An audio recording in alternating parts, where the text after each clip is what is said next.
ज्या पद्धतीने काल त्यांनी फलंदाजी केली म्हणजे खूप सुंदर वाटली. ज्या पद्धतीने त्यांनी पहिलाच जो 6 मारला सिराजला 3ऱ्या बॉलला, ज्या कॉन्फिडंट त्यांनी स्ट्रोक केला, म्हणजे एक मोठा खेळाडू हा शॉट खेळूचा असं मला वाटलं आणि खूप सुंदर फलंदाजी बघायला खूप आवडलं मला ते.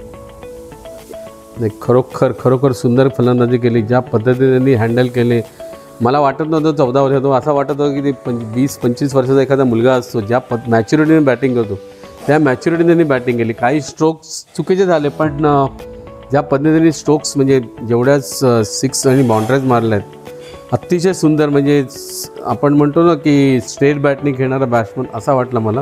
आणि त्याकरता मला त्याची खूप फलंदाजी, मी आज जनरली जास्त बघत नाही IPL, पण त्याची काल इनिंग बघितली, मी पूर्ण त्याची इनिंग बघितलं, मला खूप आनंद आला त्याच्या इनिंग बघितल्यानंतर.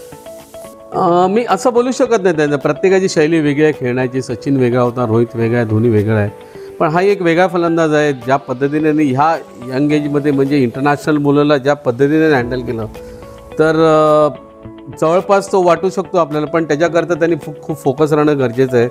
आपले पाय जमिनीवर ठेवणं गरजेचं आहे. कारण तुम्हाला माहिती आहे काही क्रिकेटर्स आहेत वैभव आल्यानंतर, ॲक्च्युली ऑलरेडी वैभव त्याच्याकडे आहेच, पण वैभव आल्यानंतर बहकले जातात.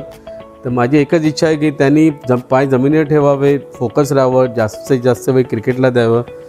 आणि जर त्यांनी केलं, आणि मला असं नाही की तो फक्त T20 क्रिकेटमध्ये खेळताना दिसायला पाहिजे, मला असं वाटते की तो 50 ओव्हरच्या पण क्रिकेटमध्ये खेळताना दिसला पाहिजे आणि टेस्ट क्रिकेटमध्ये पण त्याच्याकडे ती क्षमता आहे. आणि जर त्याने फोकस राहिला तर 100% येणाऱ्या काही वर्षांमध्ये तो एक चांगला फलंदाज म्हणून देशाचं नाव रोशन करू शकतो.